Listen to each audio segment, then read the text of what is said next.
In section 2, we're going to look at angles of triangles. So we're going to apply the triangle angle sum theorem, and we're going to look at the exterior angle theorem.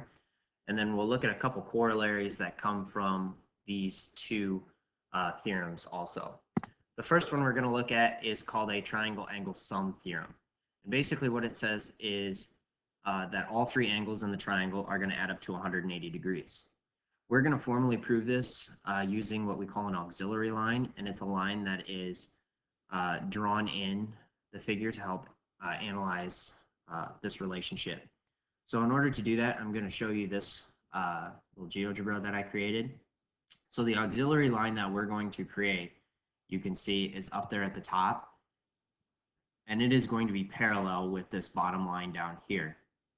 We've talked about certain angle relationships before when we get parallel lines and transversals. So as I move that angle measure up there, you can see that this angle measure is congruent to this one because they're alternate interiors. And the same thing is going to be true with the pink ones.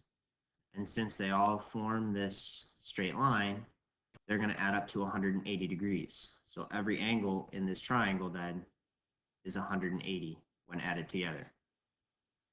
So we'll do a couple examples that go with this. I'm going to scroll down to the bottom and work on these. We're going to start with 1A. We're going to find all the missing angle measures.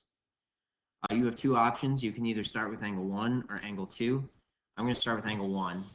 Angle 1 and 57 are going to add up to 180 degrees. So if we take 180 minus 57, that's going to get us 123. Then you can go off and you can do angle 2 or angle 3. I'm going to focus on angle 2 and look at this triangle right here. Again, we know all angles in a triangle add up to 180. So 180 minus 57 minus 71 is going to get us an angle measure of 52 degrees. And then finally, for angle 3, I'm going to focus on this triangle. We know angle 1 is 123. And the other angle 28. So 180 minus 123 minus 28 is going to get us an angle measure of 29 degrees. 1B looks a little scary, but just take it piece by piece and you'll do okay. I'm going to start with angle 7 because I see a triangle right in here. So if I start with 180 minus 58 minus 65, that will give me angle 7, which is going to be 57 degrees.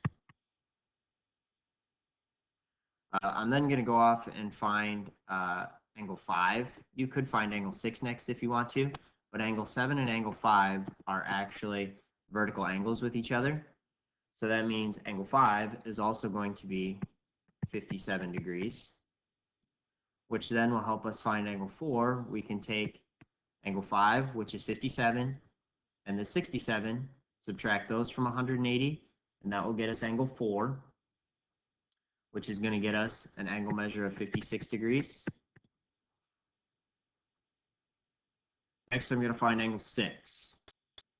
Angle 6, you can use angle 5 and angle 6, or angle 6 and angle 7. It really doesn't matter.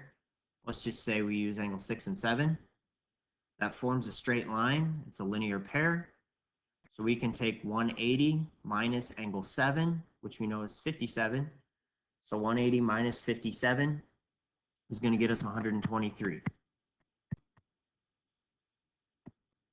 To find angles 8 and 9, I'm going to focus on this triangle. I know that angle 6 is 123. So to find both 8 and 9, you're going to have to do it at the same time. We're going to take 180 minus 123, which will get us a value. If I take 180 minus 123, that will get us 57. Excuse me.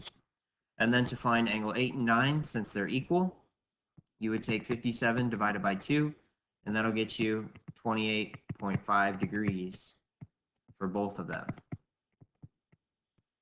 And there would be all your angle measures within those triangles.